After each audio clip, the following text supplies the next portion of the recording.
नमस्कार, मैं Ashwini Kumar Sharma, advance knowledge learning centre अजूहब में आप सभी का स्वागत करता हूं। और आज हम बात करेंगे हमारे भारतीय संविधान सभा की। ठीक है, जैसे कि हम अभी लगातार समझ रहे थे, चीजों को पढ़ रहे थे, उसमें हमारा भाग सेकंड का आज ये लास्ट पार्ट थर्ड वीडियो है और हम इस वीडियो के साथ संविधान सभा को क्लोज करेंगे, समाप्त करेंगे। और जितना भी रह गया है हमारा पोर्शन संविधान सभा का वो आज हम क्लियर करते हुए चलेंगे। ठीक है, तो बिना टाइम वेस्ट किए हुए स्टार्ट करते हैं आज का हमारा लेक्चर, भारतीय संविधान सभा। तो आइए देखिए, संविधान सभा का गठन हो चुका था। कैबिनेट मिशन के दौरान यह कहा गया था कि हम संविधान सभा का गठन करेंगे, जो कि मार्च 1946 में आया था और मई 1946 में उसने अपनी रिपोर्ट दी थी। उसके बाद चुनाव किए गए जुलाई में, जिसमें कांग्रेस ने 208 सीटों पर चुनाव जीता और सबसे बहुमत वाली पार्टी बनकर आई। इसका मतलब जो अंतरिम सरकार का गठन करने वाले थे कैबिनेट मिशन के दौरान या द्वारा, उसमें कौन चुना गया?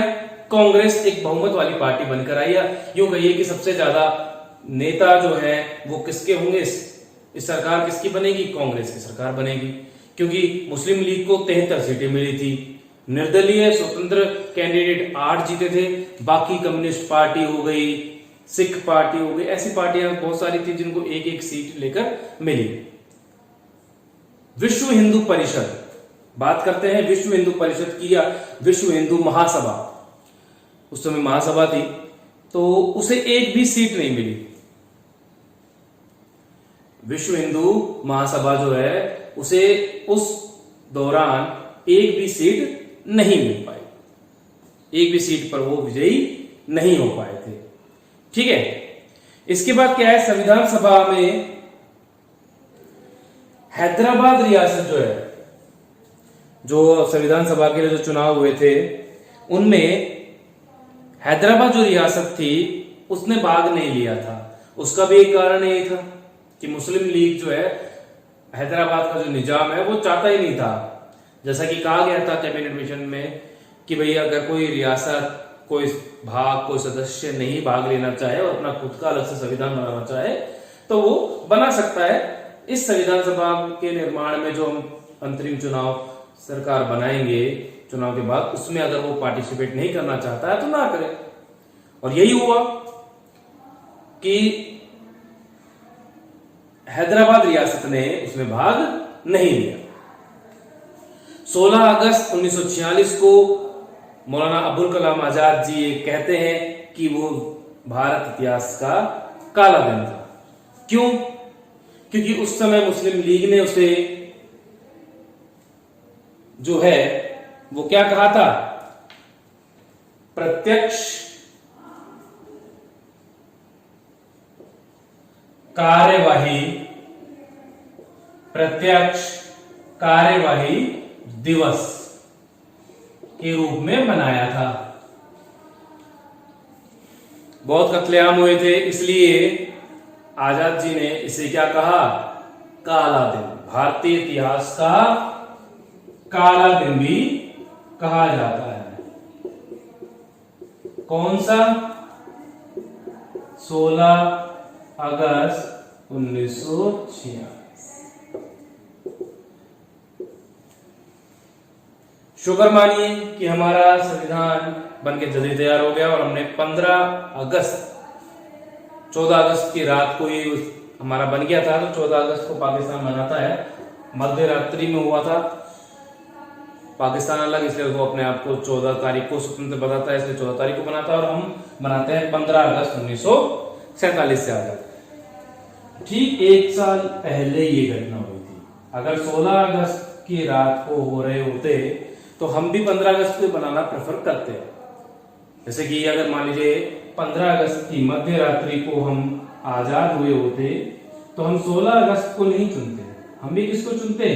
15 अगस्त को ही चुनते हैं। जैसे उन्होंने 14 अगस्त को चुन लिया था, एक ही दिन नहीं बनाना चाहे संविधान के स्वतंत्रता दिवस को, इसलिए उन्होंने ऐसे चुन लिया।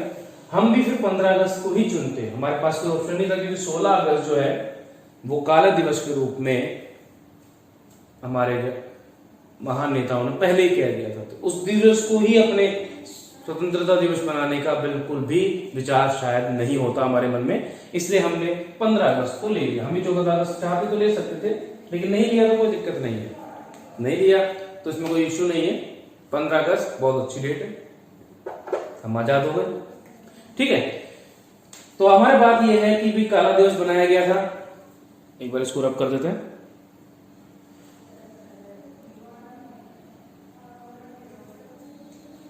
ठीक है, अब जो संविधान सभा में सबसे ज्यादा जो सदस्य शामिल हुए थे, लगभग 55 सदस्य, ठीक है, लगभग 55 सदस्य जो शामिल हुए थे संविधान सभा में, जीते थे, वो संयुक्त प्रांत के थे। संयुक्त प्रांत सबसे ज्यादा इस एरिया से ही विजयी हुए थे। ठीक है, और मैसूर रियासत, देखिए मैसूर रियासत थी जिससे सबसे ज्यादा मनोनीत हुए थे 7 सदस्य। सबसे ज्यादा जो मनोनीत किए गए थे सदस्य, वो 7 सदस्य आपके यहां से थे, मैसूर रियासत से। ठीक है, आगे बात करेंगे कि भारत के संविधान सभा में राजस्थान राज्य से 12 सदस्य गए थे। महिलाओं की संख्या भी 12 थी, जिसकी अध्यक्षता या ये अध्यक्ष जो बनी वो हंसा मेहता को बनाया गया था। ठीक है, तो ये बात अपन अभी करेंगे, थोड़ी देर में डिस्कशन में आएंगी ये चीजें। लेकिन अभी जो चीज थी वो ये थी कि सबसे ज्यादा संयुक्त प्रांत जो था उसके 55 सदस्य चुने गए थे, इस चुनाव में निर्वाचित हुए थे, और 7 जो है सदस्य मनोनीत किए गए थे मैसूर रियासत से, जो कि मनोनीतों में सब सर्वाधिक संख्या में थे। क्वेश्चन पुटअप कई बार हुए, हो सकता है आपकी बार भी आ जाए, ऐसा कोई वो नहीं है कि नहीं आ सकते, लेकिन मनोनीत और ये सर्वाधिक निर्वाचित कौन हुए थे ये आपको याद रखना बहुत जरूरी है, क्योंकि आप संविधान सभा पढ़ रहे हैं। संविधान सभा के ऊपर एक क्वेश्चन आया और वो एक क्वेश्चन भी अगर ऐसा आ गया और वो भी हम गलत कर गए तो फिर फायदा नहीं है। 10 से 12 क्वेश्चंस अगर आपके पटवार में आते हैं तो पॉलिटी के आएंगे, हमारे भारतीय संविधान से आएंगे। 10 से 12 क्वेश्चन, 15 भी हो सकते हैं, लेकिन उन 10-12 क्वेश्चनों में बहुत ही बेसिक क्वेश्चंस 5 होंगे, उन 5 में से एक क्वेश्चन 100% बेसिक संविधान सभा में से आएगा। तो आपको बेसिक तो याद रखने, करंट भी पूछे जा सकते हैं। बाकी जो 7-8 क्वेश्चन है वो जो अब रेगुलरली में जैसे चेंज हो गए, अधिनियम, बहुत सारे अधिनियम चेंज हो रहे हैं, बहुत सारी चीजें बन रही है।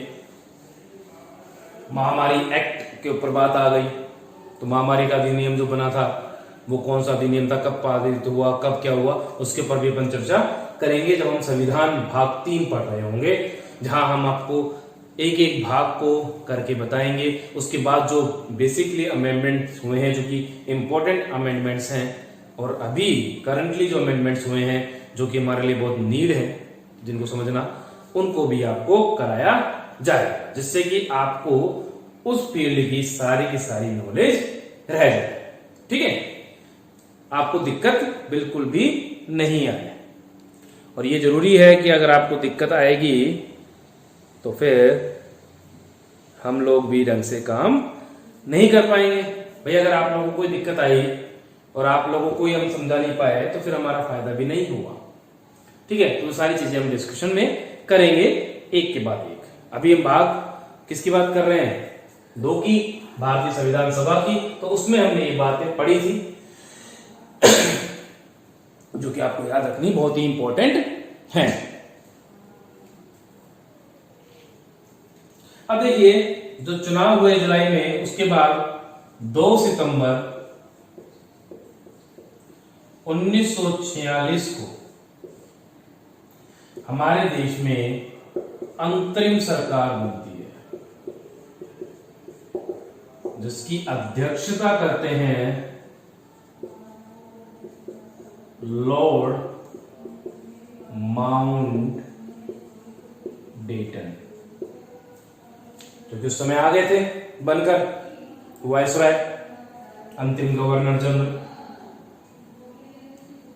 अब इसके बाद क्या हो जाएगा, गवर्नर जनरल का पद को बना दिया जाएगा, जैसे विधानसभा लिखी जा रही है जब, ठीक है। और इस अंतरिम सरकार के उपाध्यक्ष जो बनाए गए, वो बनाए गए पंडित जवाहरलाल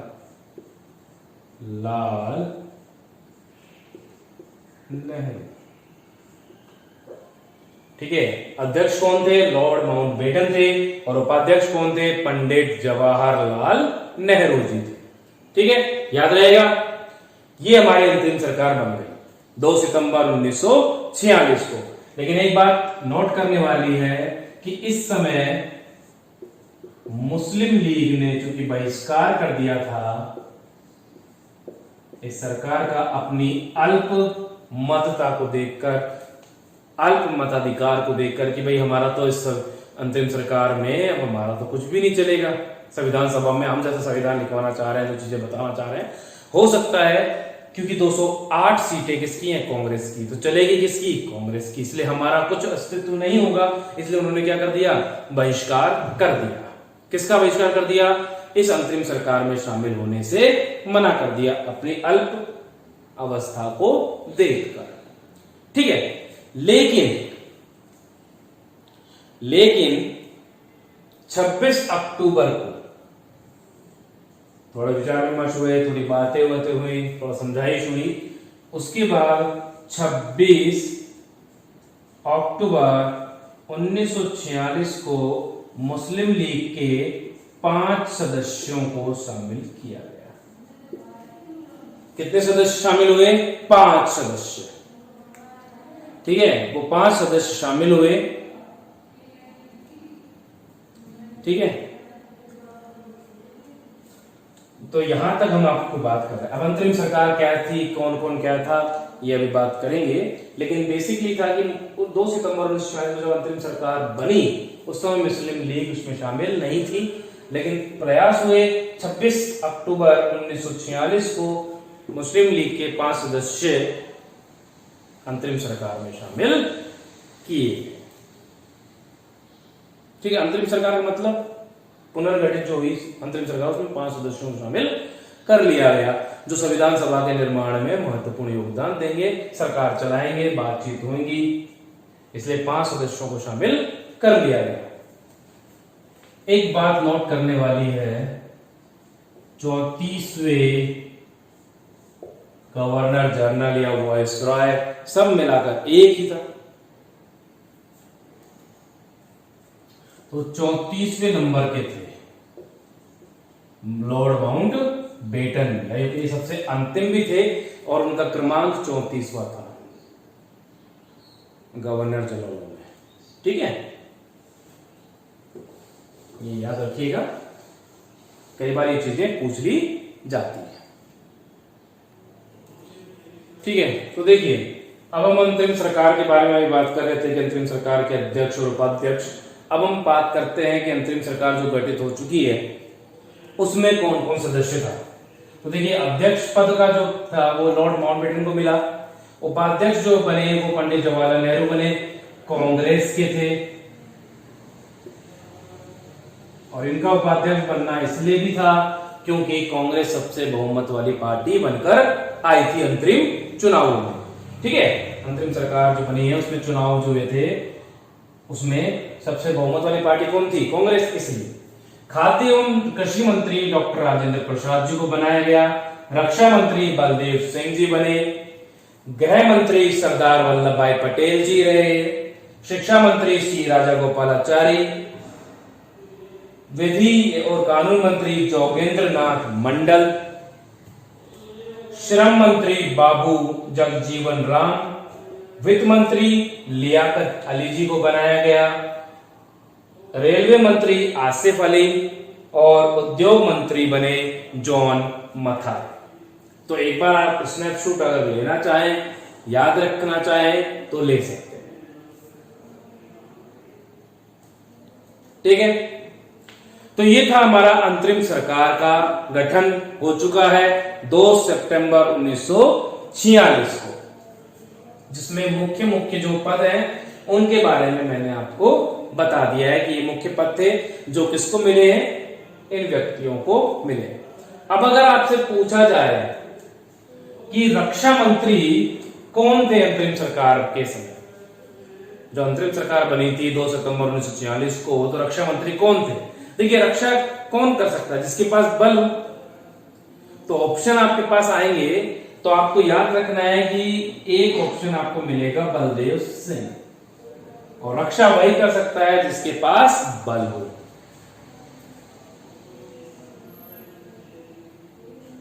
ठीक है, अंतरिम सरकार को याद रखने का तरीका बता रहा हूं मैं आपको। ठीक है, तो कैसे याद रखेंगे? देखिए, अध्यक्ष और उपाध्यक्ष तो याद रहेगा। खाद्य एवं कृषि, ऐसा सोचिए कि राजेंद्र प्रसाद जी जो थे वो मिट्टी से जुड़े हुए इंसान थे, और मिट्टी में ही हम क्या डालते हैं, खाद डालते हैं, और उसी मिट्टी में हम क्या करते हैं, कृषि करते हैं। तो मिट्टी से जुड़े होने के कारण डॉक्टर राजेंद्र प्रसाद जी क्या कहना है, खाद्य एवं कृषि मंत्री। रक्षा वही कर सकता है जो बलवान हो, इसलिए बलदेव सिंह। गृह मंत्री, गृह, घर में कौन है भाई, मेरे भाई रहता है, मेरे घर में मेरा भाई है। अब कौन भाई था उस समय, सरदार वल्लभ भाई पटेल। शिक्षा मंत्री, देखिए शिक्षा से क्या आता है, आचरण आता है, और सी राजा गोपालाचारी, चारी से क्या हुआ, आचरण। तो राजा गोपाली जैसा आचरण रखे, इसलिए उसे क्या बनाया गया, शिक्षा मंत्री बनाया गया। विधि और कानून, कानून और विधि में मंडल्स होते हैं, इसलिए जोगेंद्रनाथ मंडल। श्रम, श्रम कौन करेगा, जिसमें राम बसे हो वही श्रम करेगा, तो जगजीवन राम। ठीक है, वित्त मंत्री लियाकत, लियाकत, यह है लियाकत अली। देखिए, वित्त उसके पास ही होगा जो उसको खर्च करने के लिए लियाकत रखेगा। भाई पैसा उसी का सकता है जो उसको खर्च करने का मादा रखता है, तो लियाकत से ही खर्च करना चाहिए, इसलिए लियाकत अली को क्या बनाया गया, वित्त मंत्री बनाया गया। उद्योग, जॉन मथाई, मथाई आप कहते हैं मथना, हम आप कह सकते हैं भी मतना, जैसे हम पहले मत्ते थे हाथों से, ऐसे भी कूटते हैं, मत्ते हैं किस चीज को, तो आप जॉन मथाई को याद रख सकते हैं। किससे, उद्योग मंत्री कौन थे, जॉन मथाई।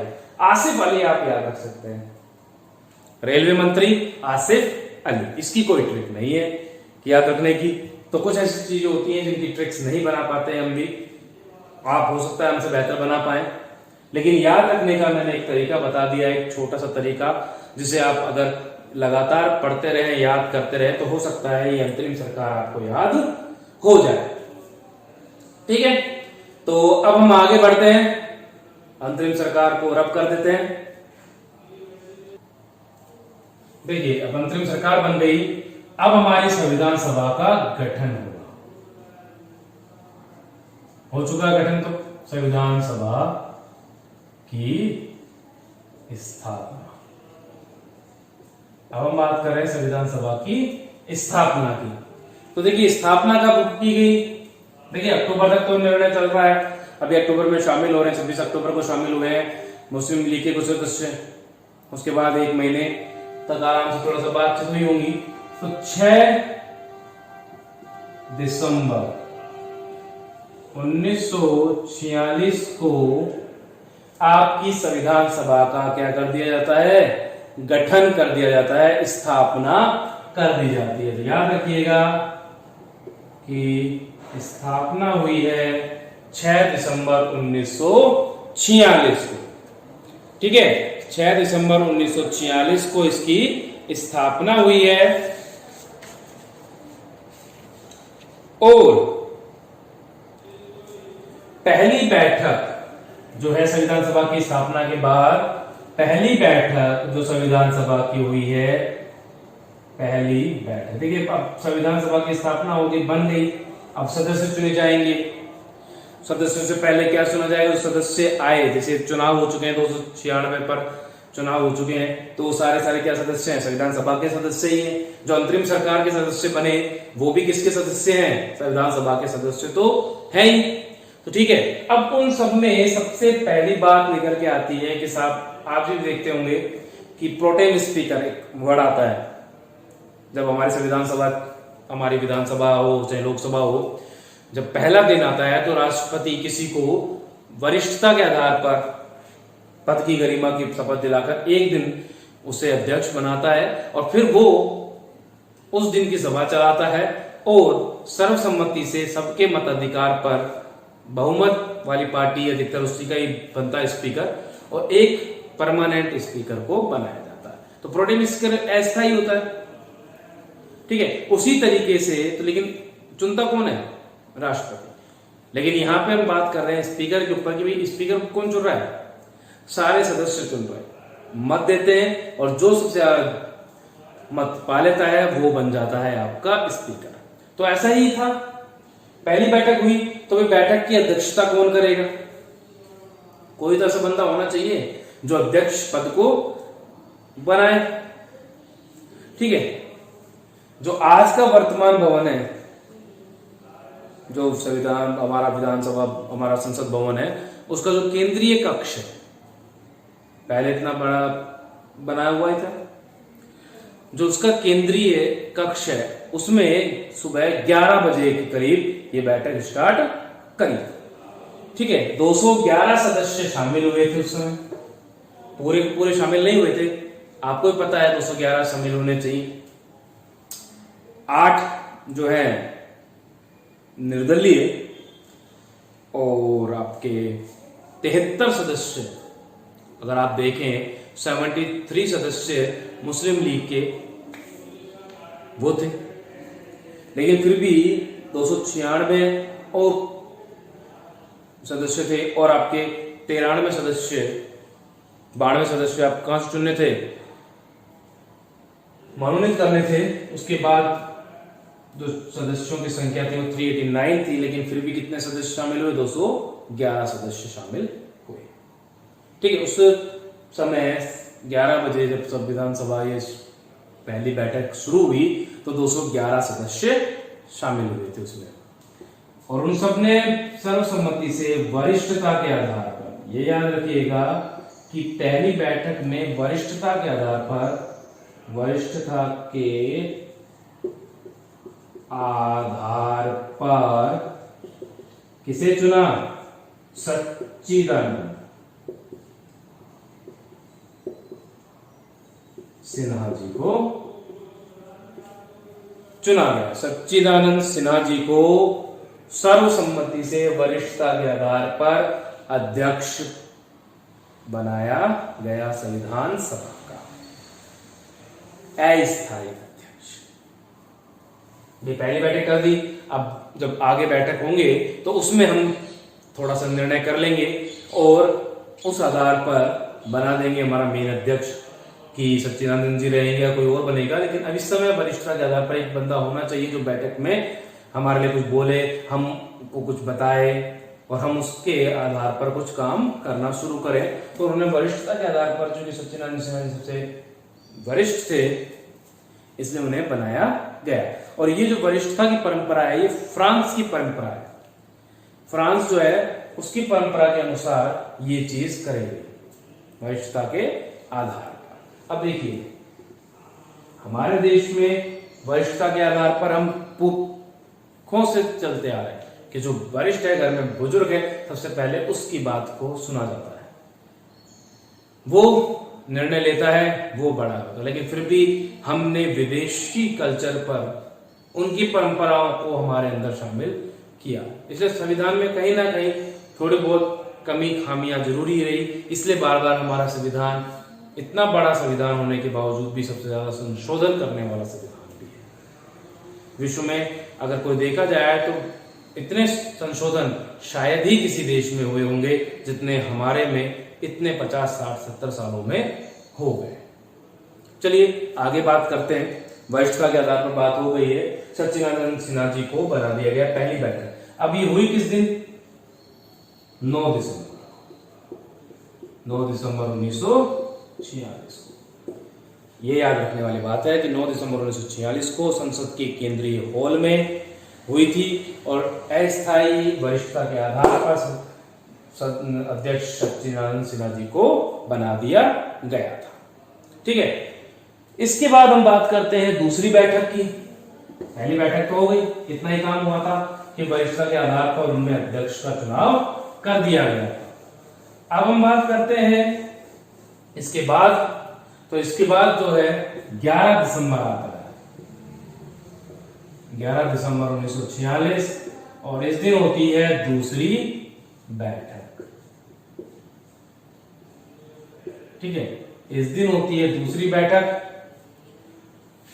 11 दिसंबर 1946 को, और इसमें सर्वसम्मति से चुना जाता है अध्यक्ष को, और वो अध्यक्ष होते हैं डॉक्टर राजेंद्र प्रसाद जी, और ये होते हैं स्थायी।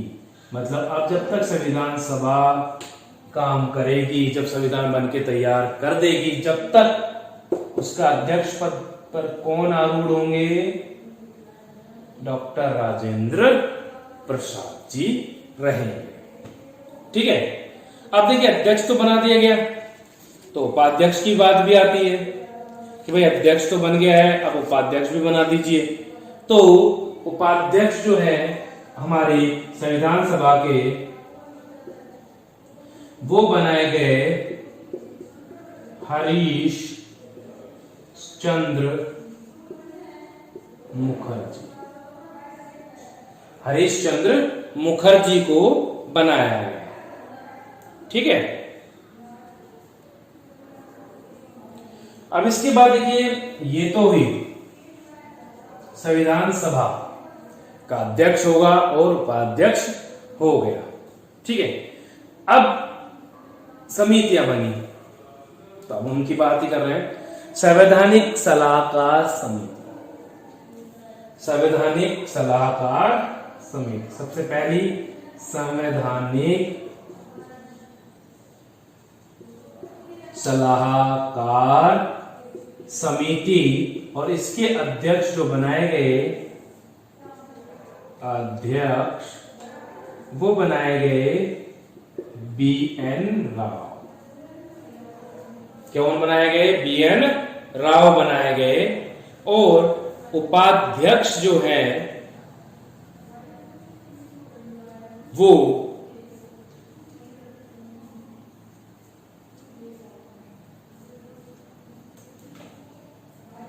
VT कृष्णमाचार्य को बनाया गया। ठीक है, इतना कोई उपाध्यक्ष के लिए ज्यादा आता नहीं है, अध्यक्ष पद ही आता है। संवैधानिक सलाहकार समिति के अध्यक्ष पद कौन थे, अध्यक्ष कौन बनाए गए थे? तो BN राव जी को बनाया गया था। ठीक है, और BN राव जी के बारे में यही आपको बता भी देता हूं मैं एक चीज, और बाद में क्या पता ये चीजें बताने याद आए नहीं आए, चूंकि भी बातें कर रहे हैं। तो इंटरनेशनल कोर्ट IC या कोर्ट ऑफ इंटरनेशनल्स में बोल सकते हैं, IC की बात करते हैं, इंटरनेशनल कोर्ट की बात करते हैं अगर, तो उसके प्रथम अध्यक्ष जो भारत के तरफ से बनाए गए थे, ऐसा नहीं अध्यक्ष तो पहले विदेशी बने थे, लेकिन भारतीय कोई बंदा IC का अध्यक्ष बना हो, वो पहला बंदा जो IC का अध्यक्ष बना था भारतीय, वो बने थे BN राव जी। ये नियुक्त हुए थे पहले भारतीय अध्यक्ष IC के।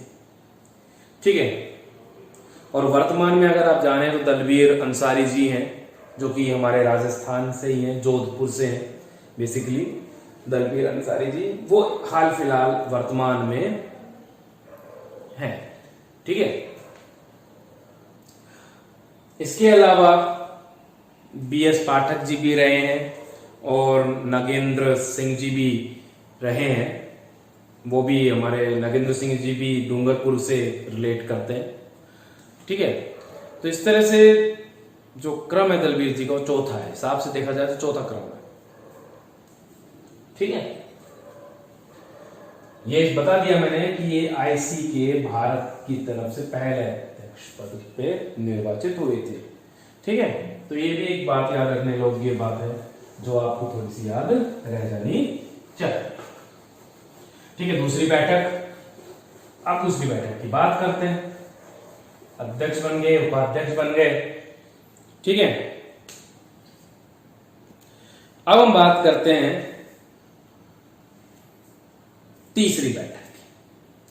तीसरी बैठक 2 दिन बाद ही कर दी गई, फिर से 13 दिसंबर 1946। 13 दिसंबर 1946 को तीसरी बैठक हुई किसकी? संविधान सभा की।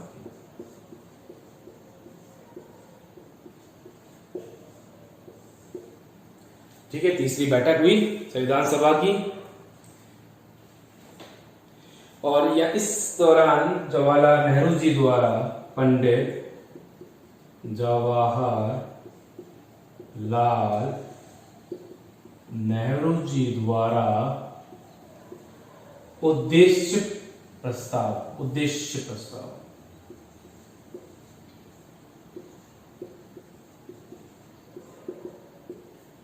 ठीक है, उद्देश्य प्रस्ताव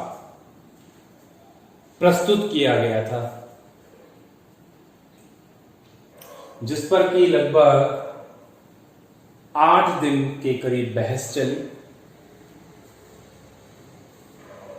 ठीक है, करीबन 8 दिन उस पर बहस चली और उसके बाद इसमें क्या चीज थी, क्या चीज नहीं थी, कैसे करना है, कैसे नहीं करना है, संविधान सभा का उसके ऊपर बात हुई थी। लेकर ये आए क्योंकि ये उस समय क्या थे, उपाध्यक्ष थे अंतरिम सरकार के।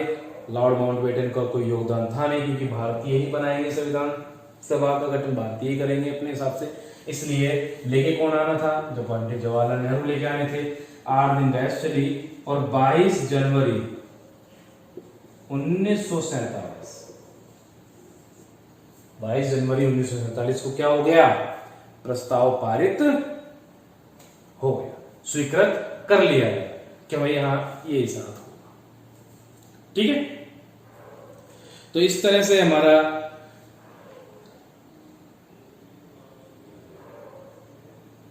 जो है संविधान सभा कैसे काम करेगी, क्या चीज होंगी, वो 22 जनवरी 1947 को हो गया। अब इस दिन से नियमित रूप से कार्य करना प्रारंभ कर दिया हमारी संविधान सभा ने। 22 जनवरी 1947 से नियमित रूप से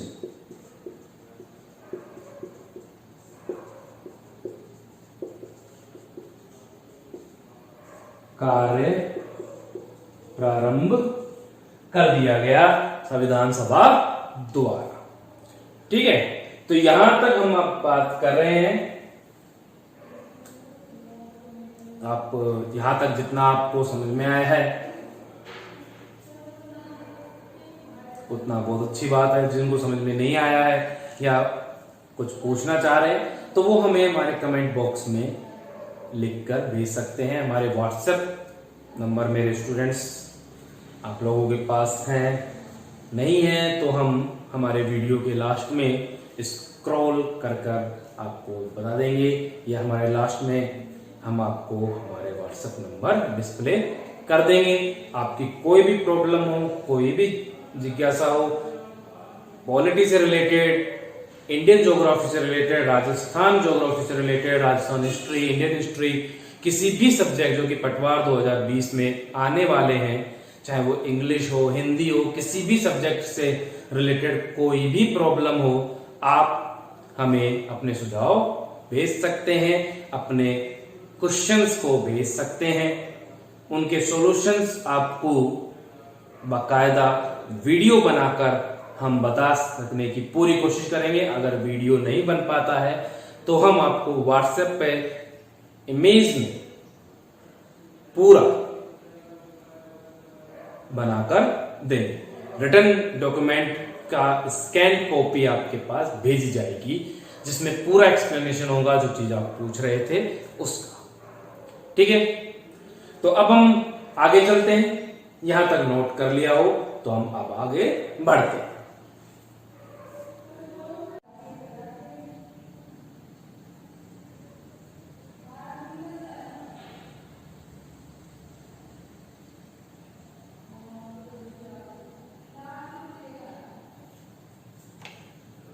ठीक है, तो अभी हम जो पढ़ रहे थे वो आपके सामने है कि 22 जनवरी 1947 से क्या हुआ। 22 जनवरी 1947 से ही काम जो है वो शुरू हो गया। एक प्रॉपर वे में जो काम है वो शुरू कर दिया गया। ठीक है, देखिए 22 जनवरी 1947 से रेगुलर काम करना स्टार्ट कर दिया संविधान सभा ने। और उसके बाद अब हम बात करते हैं आगे। तीसरी बैठक हो चुकी है और तीसरी बैठक के बाद हमारी संविधान सभा की जो स्थापना थी वो 6 दिसंबर 1946 को हुई थी। और तीसरी बैठक जो है वो 13 दिसंबर 1946 को हो चुकी है और इसमें उद्देश्य प्रस्ताव पारित हो चुका है और उसके ऊपर बहस भी हो गई, पारित भी हो गया और 22 जनवरी 1947 से काम करना अब स्टार्ट कर दिया है संविधान सभा में। तो देखिए, जो संविधान का जो डिजाइन है, ये चीजें याद रखनी होगी बातें हैं कि जो संविधान का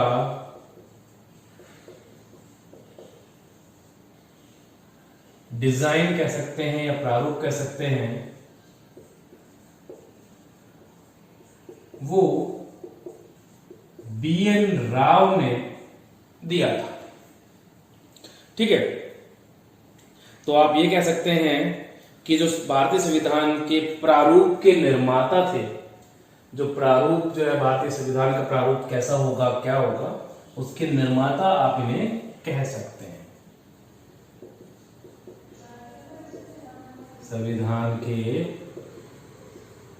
प्रारूप के निर्माता।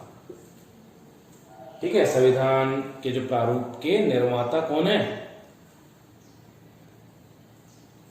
BN राव। लेकिन संशोधित एक वर्ड आता है, संशोधित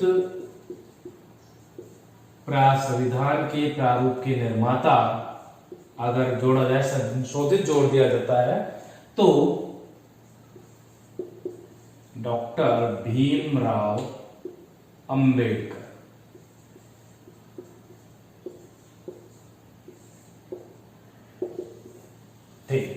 ठीक है, अगर संशोधित संविधान के प्रारूप के निर्माता की बात करें तो डॉक्टर BR अंबेडकर, भीमराव अंबेडकर थे। ठीक है, ये याद रखने योग्य बात है कि अगर संशोधित संविधान के प्रारूप के निर्माता पूछा जाता है तो BR अंबेडकर, संविधान का डिजाइन या प्रारूप के निर्माता पूछा जाता है, संविधान के प्रारूप के निर्माता पूछा जाता है सिंपल, तो BN राव थे। ठीक है,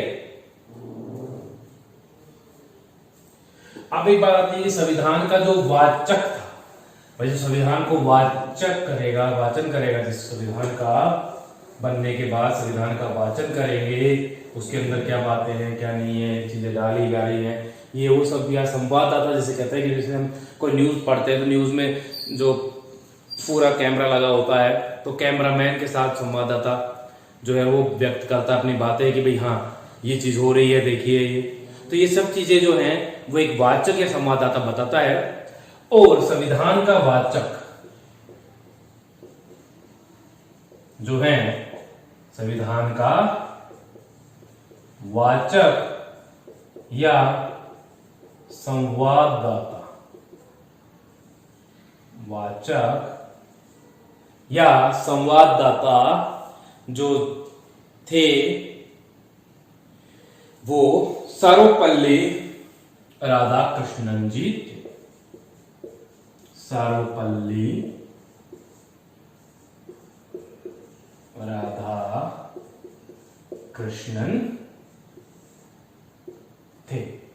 ठीक है, ये याद रखेंगे आप कि वाचक या संवाददाता कौन है? सर्वपल्ली राधा कृष्णन जी हैं। अब देखिए, हमारे संविधान के निर्माण के लिए लगभग 60 देशों का भ्रमण किया गया, या यूं कहिए कि 60 देशों के संविधान को रीड किया गया, और ये सारा जो काम किया ये BN राव जी ने किया था। ठीक है, BN राव जी ने ये कार्य किया था, इसलिए उन्हें संविधान निर्माता बोला गया, संविधान के प्रारूप का निर्माता बोला गया। ठीक है, करीबन 64 लाख रुपए हमारे संविधान जो पूरा बना, संविधान सभा द्वारा बनाया गया संविधान, उस समय तत्कालीन समय के 64 लाख रुपए खर्च आया था उसके ऊपर। 64 लाख रुपीस खर्च हुए थे हमारे इस संविधान को बनाने में, जिसमें 395 अनुच्छेद रखे गए थे। ठीक है, तो अब हम इससे थोड़ा सा आगे बढ़ते हैं और हमारा डिस्कशन को कंटिन्यू करते हैं। एक बात नोट करने वाली है कि संविधान सभा के जो अधिवेशन हुए थे वो 12 अधिवेशन हुए और 3 बार उनका वाचन हुआ। ठीक है, तो याद रखने वाली बात है कि जो संविधान सभा है हमारी, उसके 12 अधिवेशन हुए और 3 बार उनका वाचन हुआ है। ठीक है, अब जो 12 अधिवेशन होने का मतलब क्या है कि भाई जब भी बैठकें हुई 13 तारीख के बाद 22 जनवरी 1947 के बाद, जो भी जब भी मिले, कुछ मुद्दों पर बात हुई, बहस हुई, मुद्दे सही हैं गलत हैं, इनके पर विरोचक चर्चाएं हुई, वो सब कुछ क्या कहलाता है? अधिवेशन। फिर जो चीज जो जोड़ी जाती रही उसको सब लोगों को अवगत कराता वाचन। भाई संविधान बनके इतना बनके तैयार हो गया है, ये चीजें हैं इसमें, ये चीज हैं, ये हैं, इस तरह से ये वाचन हो रहा है। तो ये वाचन जो है 3 बार हुआ और अधिवेशन कितने बैठे? 12। लेकिन अगर आप बात करें कि क्वेश्चन यहां से उठ के कहा जाता है कई बार कि कुल अधिवेशन और संविधान निर्माण में कितने अधिवेशन? देखिए, संविधान सभा तो कुल 12 अधिवेशन देती है कि संविधान सभा तो पूरे 12 अधिवेशनों तक चली है, लेकिन 11 अधिवेशन जो हैं उनमें आपके बनकर तैयार हो गया था आपका संविधान। तो संविधान निर्माण के लिए 11 अधिवेशन लगे थे और एक अधिवेशन जो है वो एक्स्ट्रा, जो कि बाद में हुआ है, जिसमें संविधान निर्माण का कोई मतलब नहीं है। ठीक है, तो ये याद रखने वाली बात है कि कुल अधिवेशन जो है संविधान सभा के वो आपके कितने हुए थे? 12 हुए थे, जिनमें से 11 अधिवेशन जो हैं वो लगे थे हमारे संविधान निर्माण में। ठीक है, संविधान निर्माण में कितने अधिवेशन लगे हमारे? 12 अधिवेशन लगे और 11 अधिवेशन लगे, 12 अधिवेशन टोटल हुए। ठीक है, 12वां जो अधिवेशन है वो आपका हुआ था 24 जनवरी 1950 को, वो लास्ट अधिवेशन था। ठीक है, उसके पर चर्चा भी करेंगे। तो इस तरह से ये आपको याद रखने हैं कि 3 बार वाचन हुआ है, 12 अधिवेशन इसके हुए थे।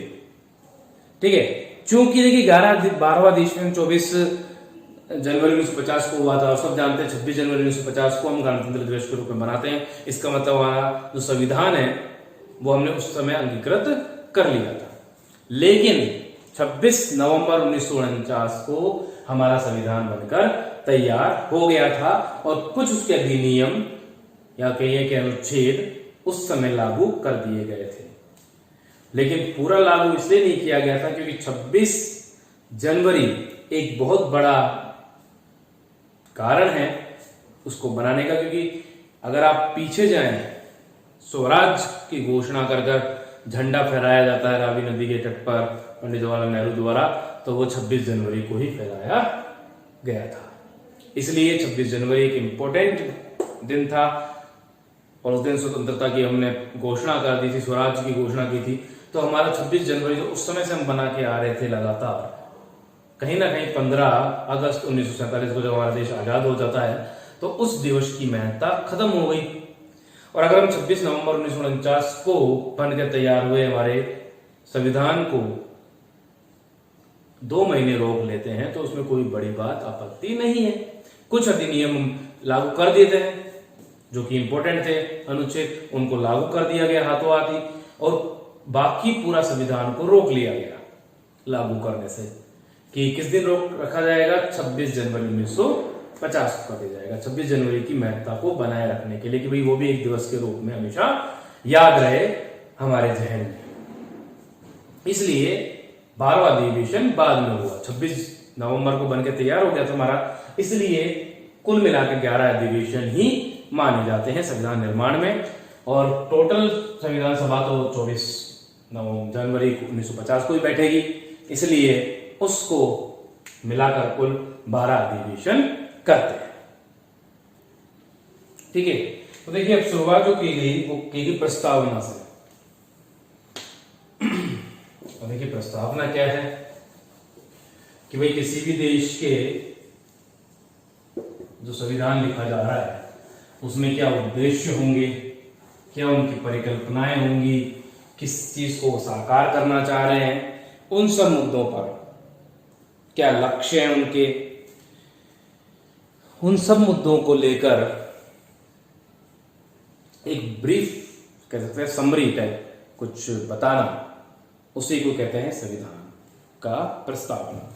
तो देखिए हम बोल सकते हैं कि प्रस्तावना किसी भी देश, ठीक है, प्रस्तावना किसी भी देश के संविधान के प्रारंभ में होनी चाहिए या होती है, क्योंकि उससे क्या पता चलता है कि उसके संविधान के लक्ष्यों का पता चलता है, उसके उद्देश्यों का पता चलता है, आकांक्षाओं का पता चलता है,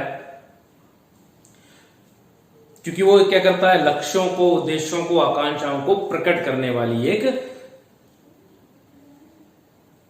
चीज, एक कथन है, एक तरह से कह सकते हैं। और इसलिए पंडित जवाहरलाल नेहरू जी ने संविधान की आत्मा और हृदय जो है वो किसे कहा है? प्रस्तावना को कहा है। संविधान की आत्मा एवं हृदय कौन है? प्रस्तावना है। किसके कथन अनुसार है? पंडित जवाहर लाल नेहरू जी के कथन अनुसार है। ठीक है, प्रस्तावना एक ऐसी चीज है जिसमें हम संशोधन नहीं कर सकते। ये संविधान के मूल भाग से हटकर उसके उद्देश्यों, उसके लक्ष्यों, उसकी आकांक्षाओं को बताने के लिए रखा जाता है। ठीक है, लेकिन हमारे भारतीय संविधान की इस प्रस्तावना में संशोधन किया गया है एक बार, आज तक एक बार किया गया है, और वो भी किया गया है 1976 में 42वें संविधान संशोधन के तहत। ठीक है, 42वां संविधान संशोधन 1976 के तहत 3 वर्ष 3 शब्द इसमें जोड़े गए थे। उनके पर भी बात करते हैं। वो 3 शब्द कौन कौन से थे? एक बार, याद रखने योग्य बात है कि एक बार संशोधन किया गया है, संशोधन नहीं कर सकते, लेकिन एक बार किया गया है। क्यों किया गया है उसका भी मुद्दा आप बात करते हैं। देखिए अनुच्छेद 32 एक चीज से पहले हम बात करने से पहले अनुच्छेद 32 के ऊपर आते हैं। और अनुच्छेद 32 को भी संविधान की आत्मा और हृदय कहा है, लेकिन वो कहा है किसने? बी आर अम्बेडकर जी ने। तो याद रखने योग्य बात है कि अगर संविधान की आत्मा एवं हृदय प्रस्तावना को कहा गया है तो कहा गया है पंडित जवाहरलाल नेहरू द्वारा। और इसलिए मैंने यही बता दिया है आपको, क्योंकि हो सकता है हम संविधान के अनुच्छेद पढ़े तो उस समय ये बात मिस भी हो सकती है, हो सकता है मैं बता भी दूं, लेकिन अगर मिस हो जाती है तो हमें हाथों हाथ ही हमारे पास वो चीज है कि हमने बता दिया है। संविधान की आत्मा एवं हृदय अनुच्छेद 32 को कहते हैं, और वो कहते हैं डॉक्टर बी आर अम्बेडकर। ठीक है, ये बी आर अम्बेडकर, भीमराव अम्बेडकर जी ये बात कहते हैं कि संविधान की आत्मा और हृदय कौन है? अनुच्छेद 32 है। अनुच्छेद 32 को हम जब पढ़ेंगे अनुच्छेद, उस समय हम डिस्कशन में उपयोग में लाएंगे, इसके ऊपर बात करेंगे। अभी के लिए सिर्फ इतना ही याद रखना योग्य बात है। ठीक है, अब बात करते हैं कि प्रस्तावना के ऊपर बात कर रहे थे कि प्रस्तावना है ये। ठीक है, तो जो प्रस्तावना है इसका जो प्रारूप लिया है, मतलब कैसी होनी चाहिए प्रस्तावना, कैसे लिखी होनी चाहिए, वो प्रारूप जो है हमने अमेरिका से लिया है। संविधान कैसी लिखी होनी चाहिए, संविधान में प्रस्तावना को कैसा लिखा होना चाहिए, क्या बातें होती हैं, संविधान को कैसा लिखना चाहिए, ये प्रारूप जो है वो हमने कहां से लिया है? अमेरिका से। लेकिन इसकी बात अलग है, अमेरिका से सिर्फ प्रारूप लिया है, लैंग्वेज नहीं उतारी, भाषा नहीं उतारी। तो संविधान की जो प्रस्तावना है उसकी भाषा, देखिए यहां पे एक बात ये है, प्रस्तावना का प्रारूप। प्रस्तावना का प्रारूप किससे लिया है हमने? अमेरिका से। और प्रस्तावना की भाषा जो है वो हमने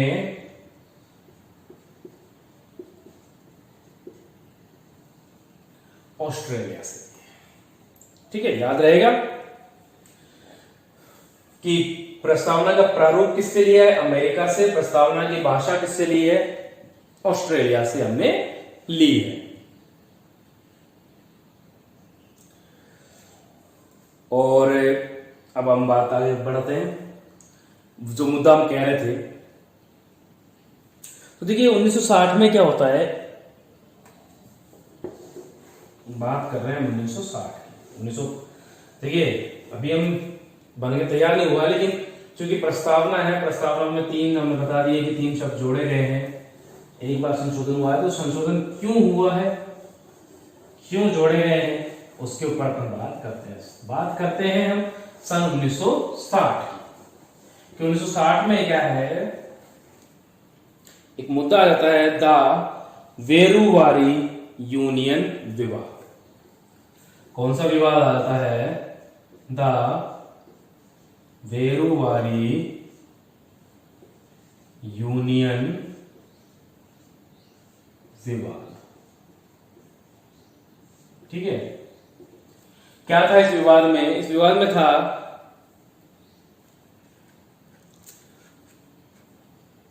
कि भाई कुछ बात हुई होगी, और इसमें क्या बात निकल के आई कि भाई प्रस्तावना में कुछ चीजें बोल रखी थी,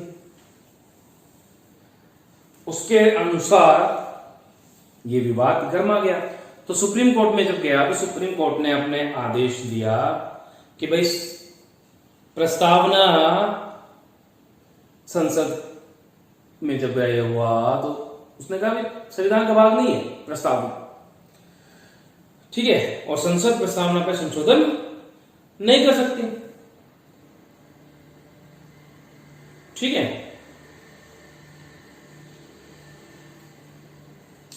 कि भाई संसद जो है उसको कोई अधिकार नहीं है कि वो प्रस्तावना में छेड़छाड़ करे या प्रस्तावना में संशोधन भी करे, क्योंकि वो संविधान का भाग नहीं। ये 1960 में जो ये द वेरुवारी यूनियन विवाद हुआ उसमें ये निर्णय लिया गया। विवाद में क्या था क्या नहीं था इतना मैटर में जानने की जरूरत नहीं है, क्योंकि हमारा उद्देश्य जो है वो बेसिकली ये समझना है कि प्रस्तावना में वो 3 शब्द जोड़े गए। ठीक है, इसके बाद जो बात आती है वो आती है हमारे पास 1973 की। ठीक है, बात आती है 1973 की, the Keshavananda Bharti Boman Kerala case. बहुत ही लोकप्रिय केस रहा है। इसमें सुप्रीम कोर्ट का जो निर्णय आता है वो आता है कि भाई संविधान का ही पार्ट है। कौन है? प्रस्तावना भी क्या है? संविधान का ही हिस्सा है, और संसद उसमें भी संशोधन कर सकती है, परंतु उस संशोधन से प्रस्तावना की मूल ढांचे में, जो संविधान का मूल ढांचा है, प्रस्तावना का जो मूल ढांचा है, उसमें कोई परिवर्तन नहीं होना चाहिए। अगर ऐसा संविधान में संशोधन किया जाता है प्रस्तावना में तो वो वाजिब माना जाएगा। और इसी के तहत एक बार संशोधन जो हुआ वो हो गया।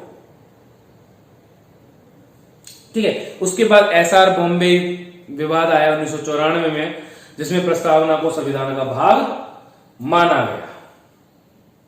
ठीक है, उसमें पूर्ण रूपेण भाग मान लिया गया 1994 में कि भाई ये जो चीज है ये है।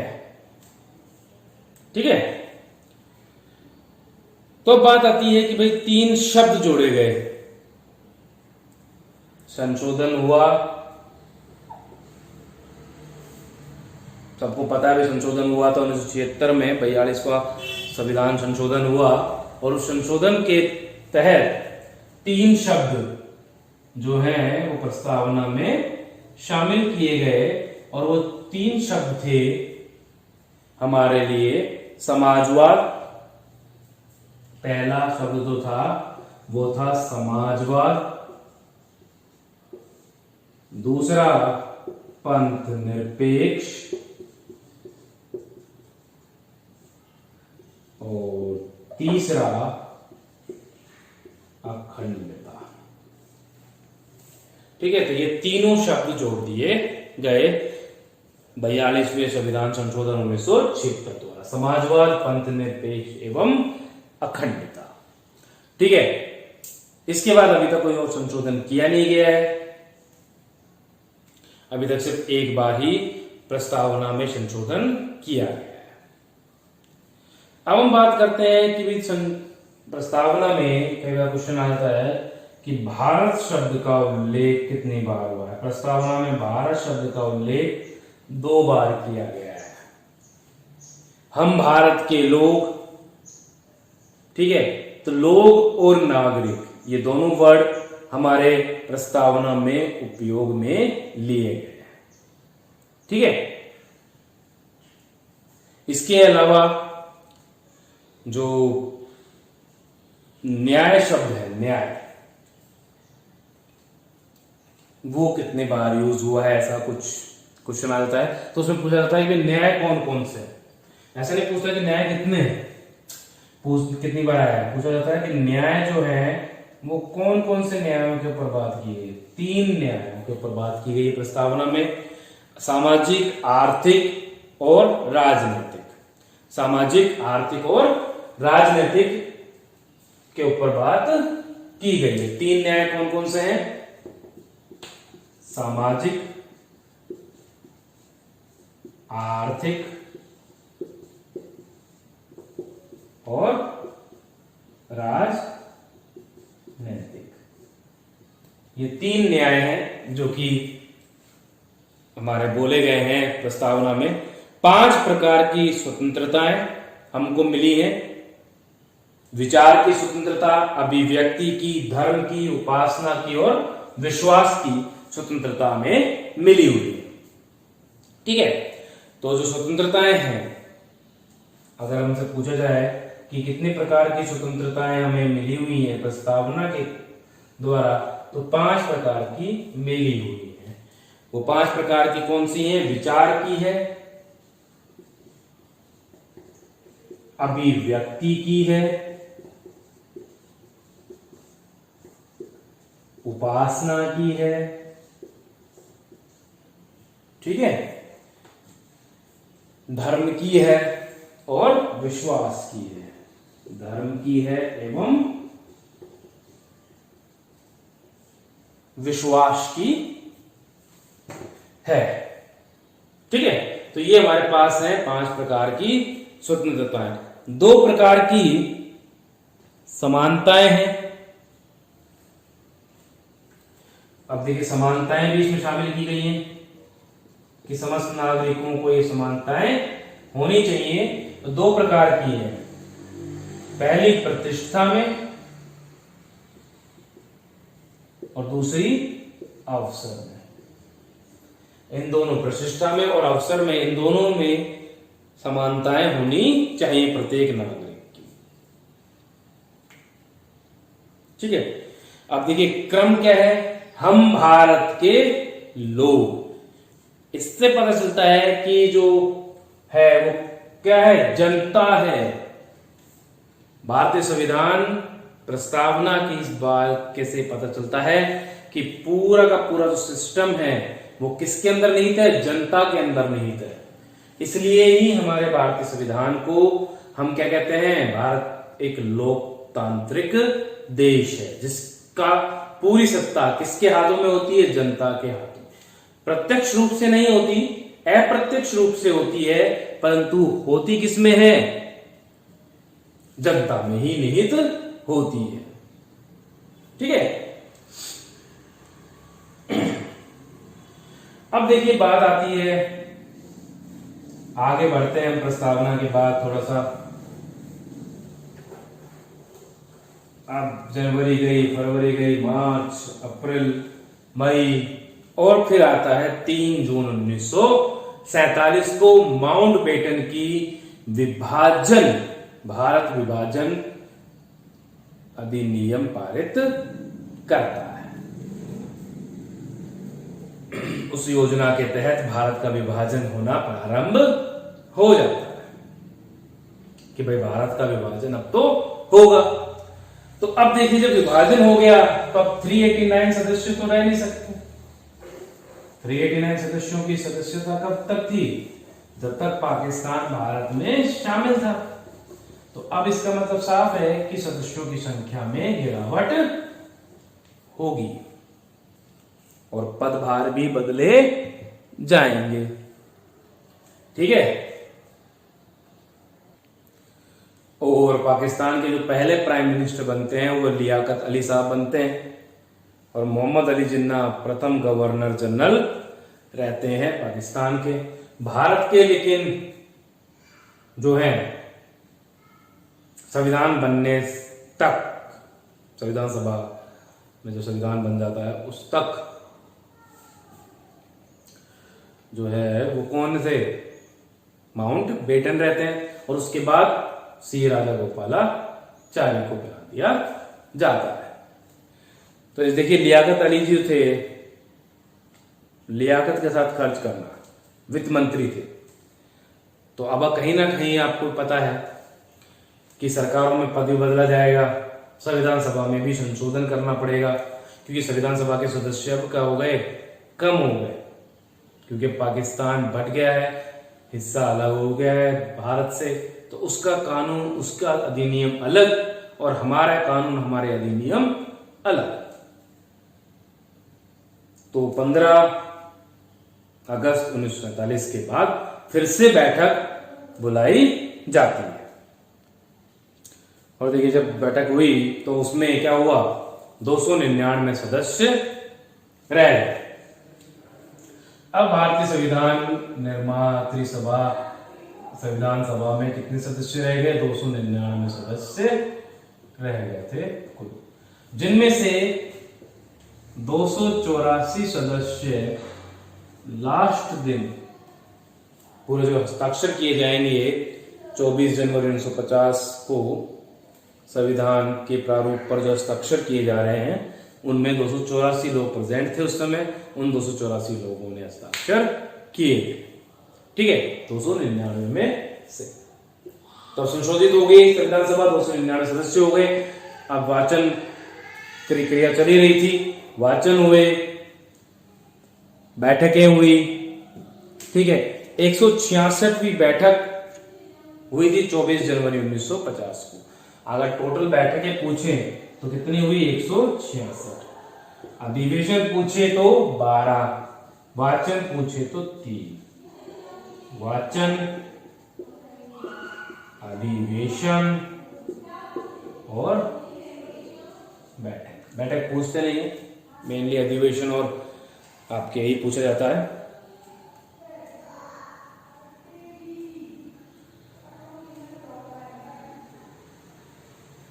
अब देखिए, जो संविधान बनकर तैयार होता है उसके प्रारूप पर सबसे पहला हस्ताक्षर पंडित जवाहरलाल नेहरू जी करते हैं, और सबसे अंतिम जो हस्ताक्षर करते हैं वो हमारे करते हैं डॉक्टर राजेंद्र प्रसाद जी, ठीक है। तो ये बात याद रखने योग्य बात है जो हमें याद रखनी चाहिए।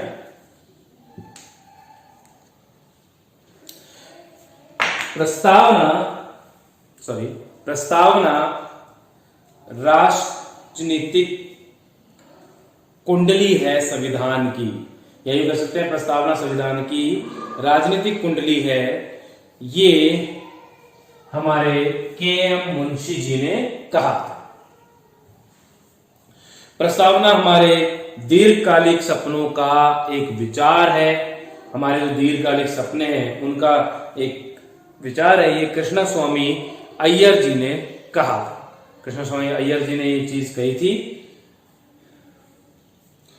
संविधान की कुंजी नोट है संविधान की, ये जो है वो अर्नेस्ट बार्कर ने कहा था, ठीक है।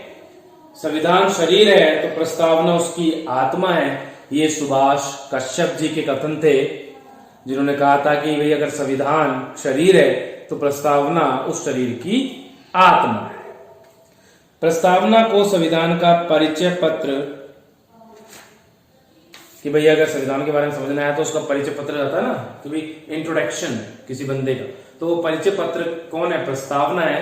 ये पालकीवाल जी ने कहा था, एन.के. पालकीवाल जी ने कहा था। 26 नवंबर 1949 को आपका संविधान बनकर तैयार कर देती है संविधान सभा।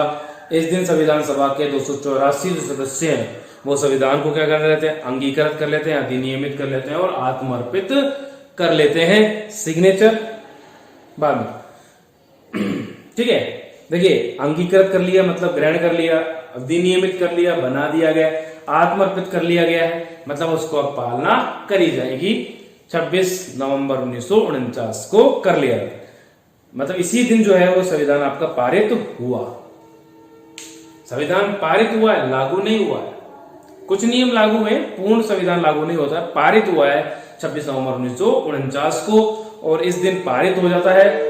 लागू इसलिए नहीं करते क्योंकि मैंने आपको बता दिया है कि 26 जनवरी 1930 को प्रथम स्वतंत्रता दिवस के रूप में बनाया गया था, तो उसकी याद को बनाए रखने के लिए ही 26 जनवरी को 1950 को फिर इसे लागू किया गया, ठीक है। आगे चलें।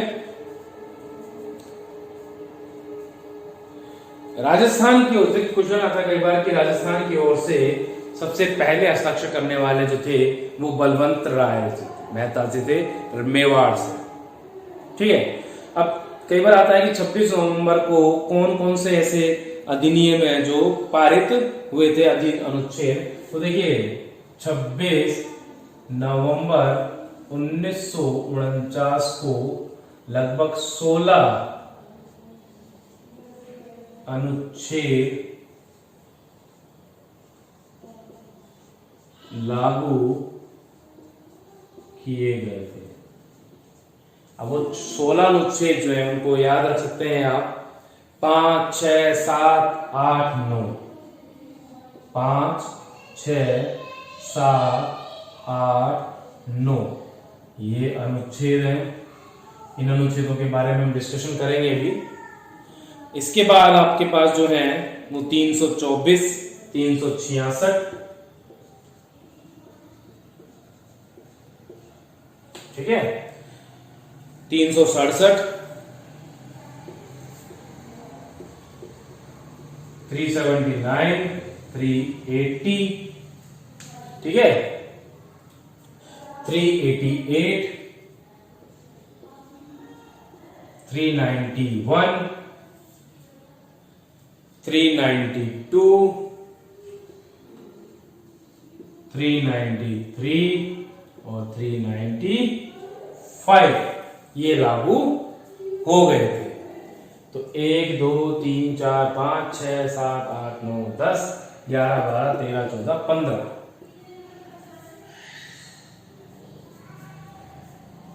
अब आप कहेंगे सर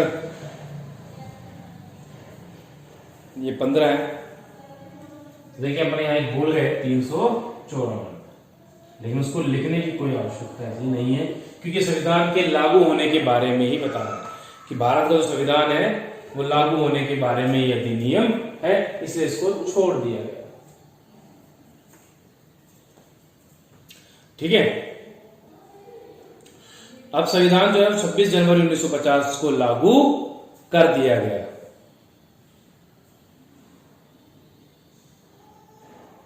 ठीक है, 1950 को 26 जनवरी 1950 को लागू हो जाता है और हम उसी दिवस को गणतंत्र दिवस के रूप में मनाते हैं। 26 जनवरी 1950 से ही 26 जनवरी को हम क्या मनाते हैं, गणतंत्र दिवस के रूप में मनाया जाता है। ठीक है, अब हम लास्ट बैठक की बात कर लेते हैं कि जो लास्ट बैठक हुई थी 24 जनवरी 1950 को, सब सिग्नेचर कर देते हैं, सब हो गया। तो इस दिन क्या है, 3 महत्वपूर्ण कार्य हुए थे। ठीक है, 26 जनवरी से पहले 24 जनवरी 1950 को 3 महत्वपूर्ण कार्य हुए थे, जिनमें सबसे पहला जो था गवर्नर जनरल जो है उसके पद को समाप्त कर राष्ट्रपति के पद का सृजन किया गया था। राष्ट्रपति के पद को लिया गया था अमेरिका से और इसकी कार्यशक्ति जो है वो ब्रिटेन के अनुसार चलती है। मतलब ब्रिटेन में जो राष्ट्रपति का ओहदा है क्या है, उस हिसाब से इसकी कार्यविधि है, मतलब ना के बराबर वेल। लेकिन चूंकि प्रथम नागरिक है तो कुछ पावर इनको फिर दी गई। ठीक है, इसके बाद अगर देखें, मैं आपको बता चुका हूं कि सबसे भारत के स्वतंत्र भारत के सबसे प्रथम जो है वो सी राजागोपालाचारी है। अंतिम जो है भारत के वो लॉर्ड माउंटबेटन है। प्रथम जो है वो 1773 के एक्ट के दौरान बंगाल के गवर्नर जनरल बने थे वॉरेन हेस्टिंग, और 1833 का चार्टर एक्ट से पूरे भारत के प्रथम गवर्नर जनरल बने थे लॉर्ड विलियम बेंटिक, जो संपूर्ण भारत के बने थे।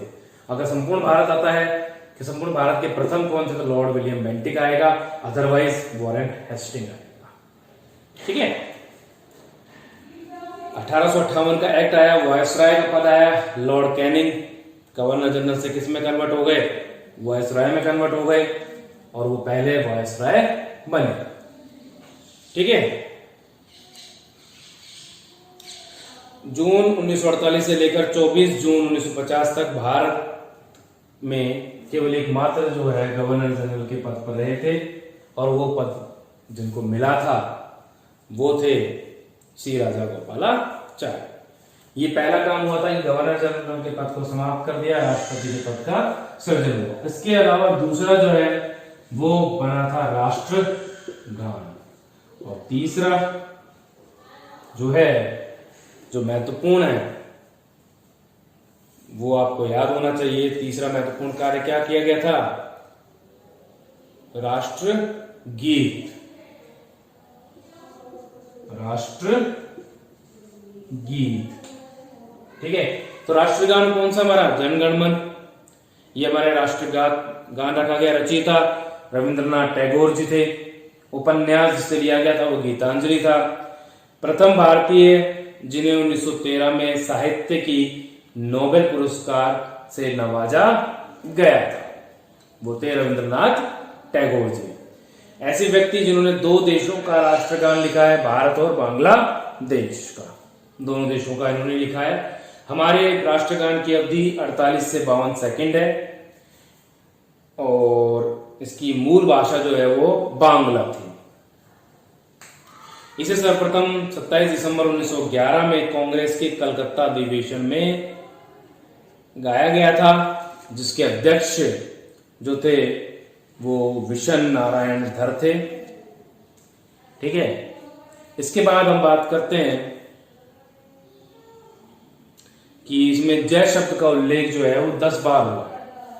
जय शब्द का उल्लेख इसमें 10 बार हुआ है। राज्य का उल्लेख इसमें 7 बार हुआ है। 2 पर्वतमालाएं विंध्याचल और हिमालय के बारे में बात की गई है।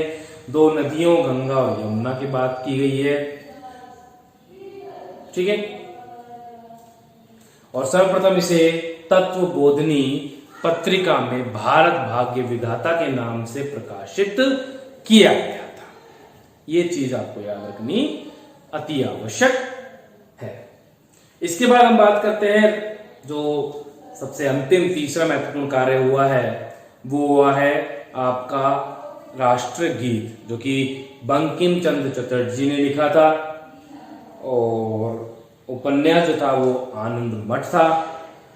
वंदे मातरम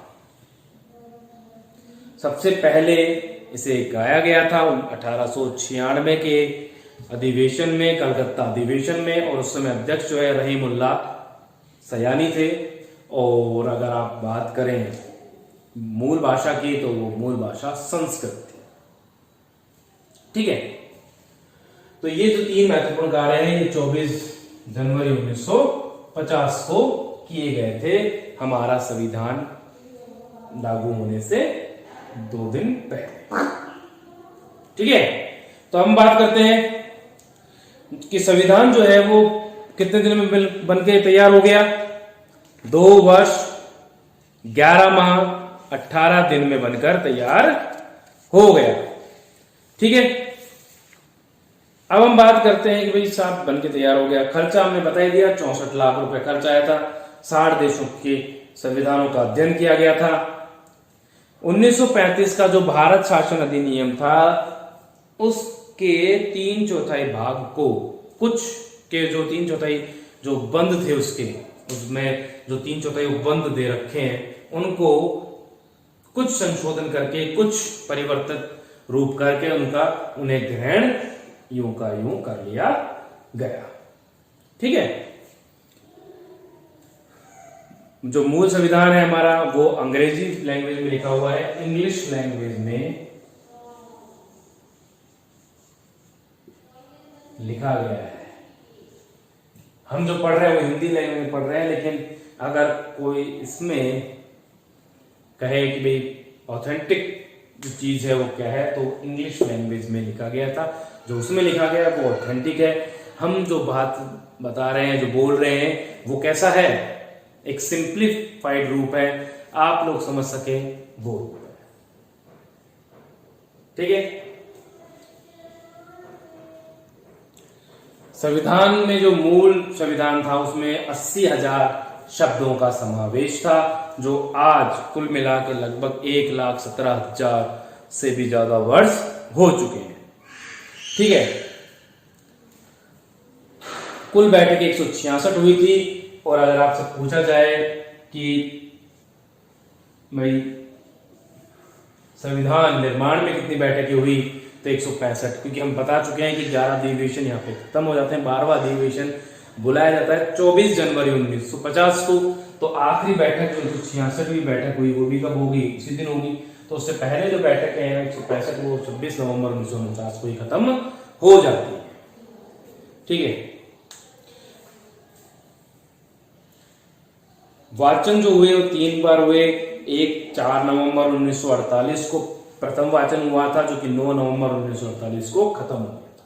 उस समय बन रहा था, इसलिए इतना जल्दी। सेकंड वाचन सबसे बड़ा वाचन है, 15 नवंबर 1948 को शुरू हुआ था, क्योंकि उस समय तक काफी चीजें कर ली गई थी। और 17 अक्टूबर 1949 तक, क्योंकि सबसे ज्यादा अधिनियम के बारे में बात, उनका उल्लेख, उनके ऊपर सवाल जवाब इसी वाचन के दौरान किए गए थे।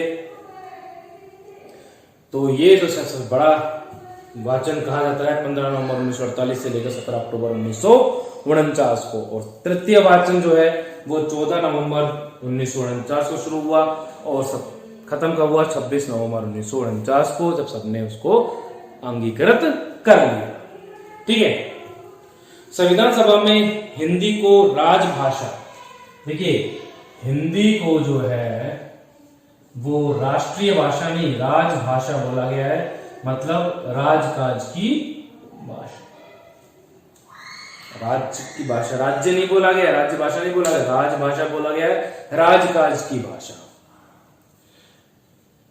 और 14 सितंबर 1949 को मान्यता दी गई थी राजभाषा के रूप में, 14 सितंबर 1949 को, इसलिए 14 सितंबर को हम हिंदी दिवस के रूप में भी मनाते हैं। प्रथम राजभाषा जो आयोग है वो 1953 में बनकर हुआ था, उसका गठन हुआ था 1953 में, प्रथम राजभाषा आयोग, जिसके अध्यक्ष बीजे खरे थे।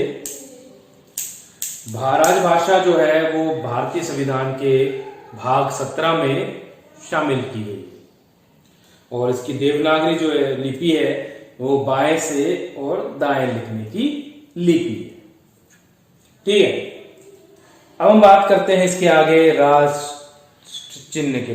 ठीक है, राष्ट्र चिन्ह जो है वो अशोक के सारनाथ के स्तंभ लेख से लिया गया है, जो कि यूपी वाराणसी में रखा गया है। ठीक है, उससे लिया गया है। सत्यमेव जयते जो स्लोगन है वो आदर्श वाक्य है हमारे राष्ट्र चिन्ह के नीचे, जो कि मुंडकोपनिषद जो है उससे लिया गया है।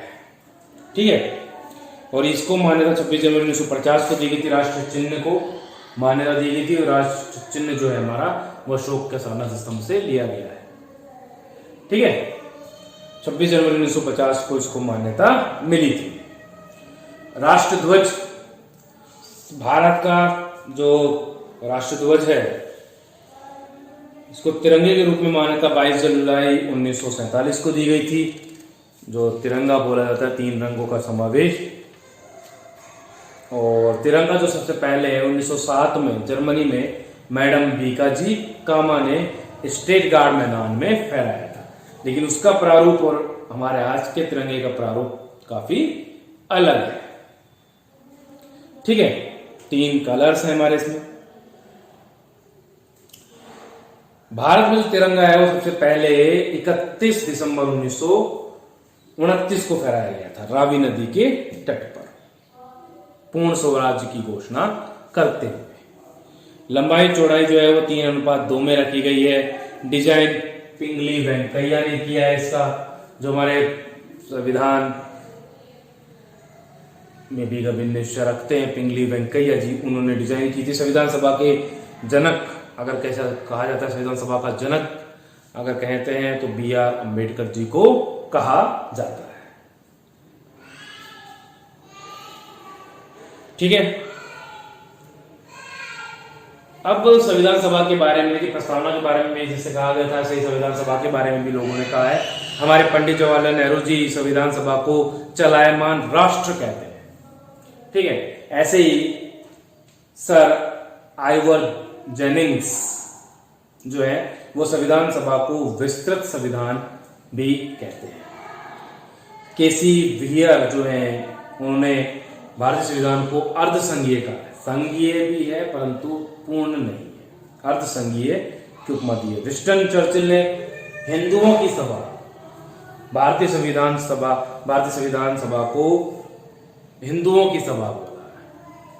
ग्रेविनल ऑस्टिन जो थे उन्होंने भारतीय संविधान सभा का मतलब कांग्रेस था, क्योंकि उसमें सबसे ज्यादा कांग्रेस के सदस्य थे 208, तो इसलिए कांग्रेस ही थी संविधान सभा का मतलब कांग्रेस।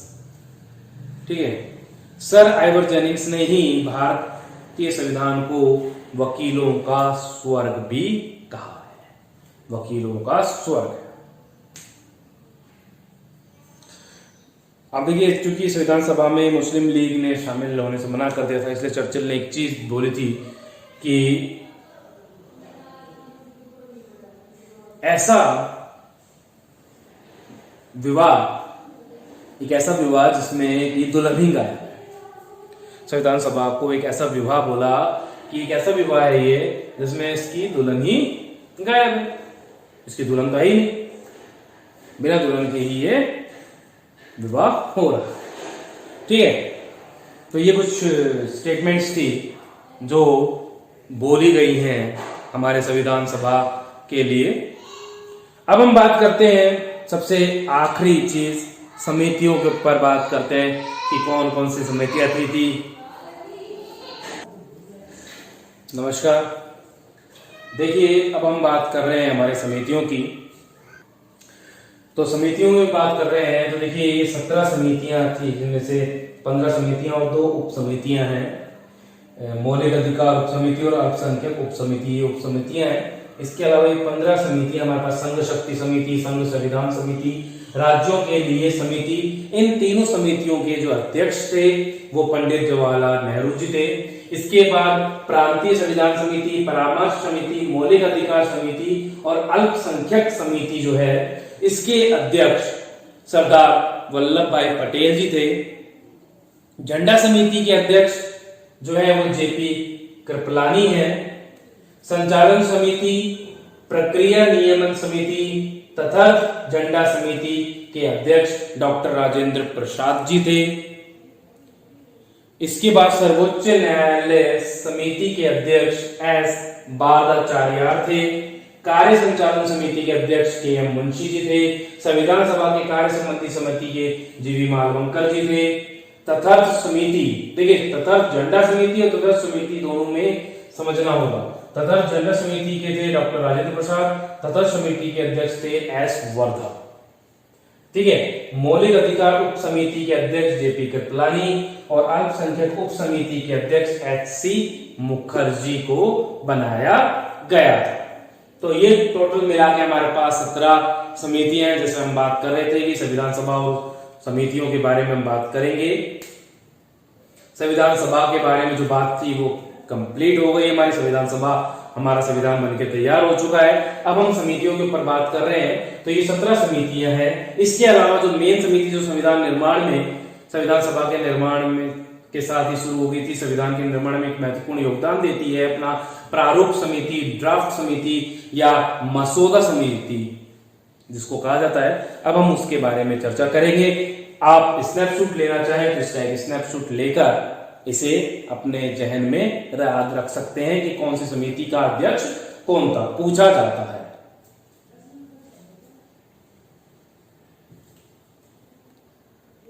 अब हम बात कर रहे हैं प्रारूप समिति की। प्रारूप समिति क्या है, जिसकी स्थापना 23 अगस्त 1947 को हुई थी। प्रारूप समिति की जो है वो 23 अगस्त 1947 को इसकी स्थापना की गई थी। ठीक है, और इसके जो सदस्य थे वो 7 सदस्य थे, जिनमें डॉक्टर भीमराव अंबेडकर जी को इसका अध्यक्ष बनाया गया था। उसके अलावा जो सदस्य थे, हम बात करते हैं सातों की, डॉक्टर B.R. अंबेडकर,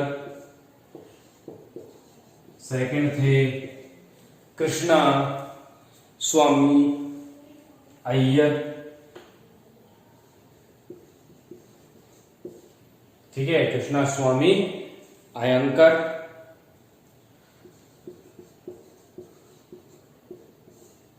ठीक है, इसके बाद जो थे वो गोपाला स्वामी अयंकर थे।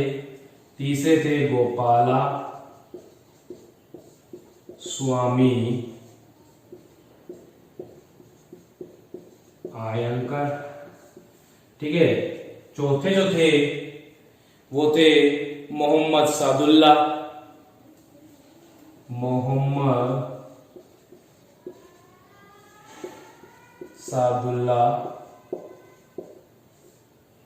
पांचवें सदस्य जो थे वो थे के.एम. मुंशी।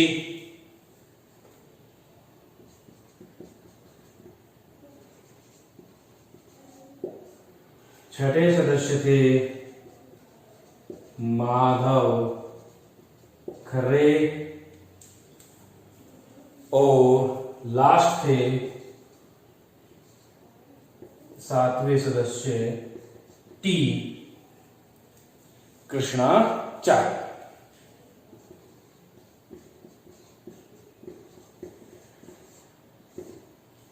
ठीक है, तो ये 7 सदस्य थे।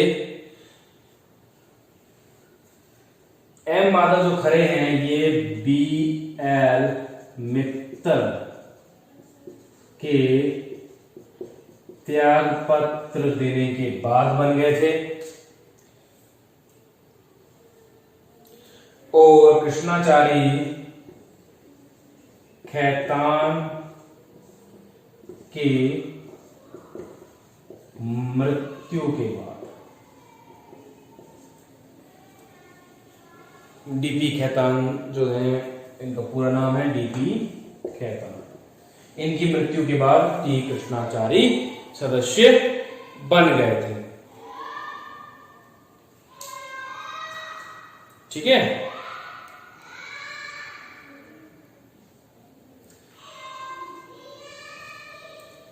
बाकी ये सदस्य हैं कि जो प्रारूप निर्माण में जो महत्वपूर्ण योगदान रखे हैं वो है प्रारूप समिति, जिसके के अध्यक्ष डॉक्टर भीमराव अंबेडकर थे, इस समिति के अध्यक्ष थे। एकमात्र मुस्लिम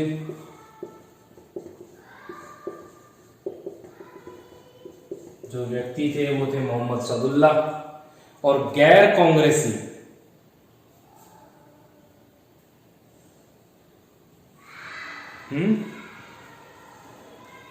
कौन थे इनमें से?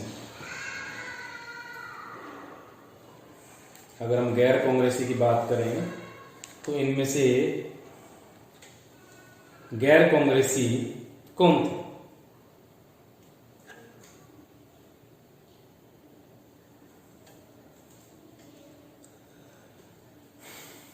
चलिए, तो ये थे हमारे पूरे प्रारूप समिति के, पूरा हमने बता दिया है आपको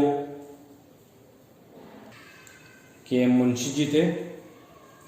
और अब हम इसको रब कर लेते हैं। अब हम बात करते हैं राजस्थान से जो व्यक्ति शामिल हुए थे संविधान सभा में, वो ये 12 व्यक्ति थे। जसवंत सिंह बीकानेर से, बलवंत राय मेहता मेवाड़ से, हीरालाल शास्त्री जयपुर से, रामचंद्र उपाध्याय अलवर से, माणिक्यलाल वर्मा मेवाड़ से, टी कृष्णाचारी जयपुर से, गोकुल लाल असावा भीलवाड़ा शाहपुरा से, दलेर सिंह कोटा से, राय बहादुर सिंह भरतपुर से, मुकुट बिहारी लाल अजमेर मेरवाड़ा से, सरदार सिंह खेतड़ी झुंझुनू से, और जय नारायण व्यास मारवाड़ से शामिल हुए थे।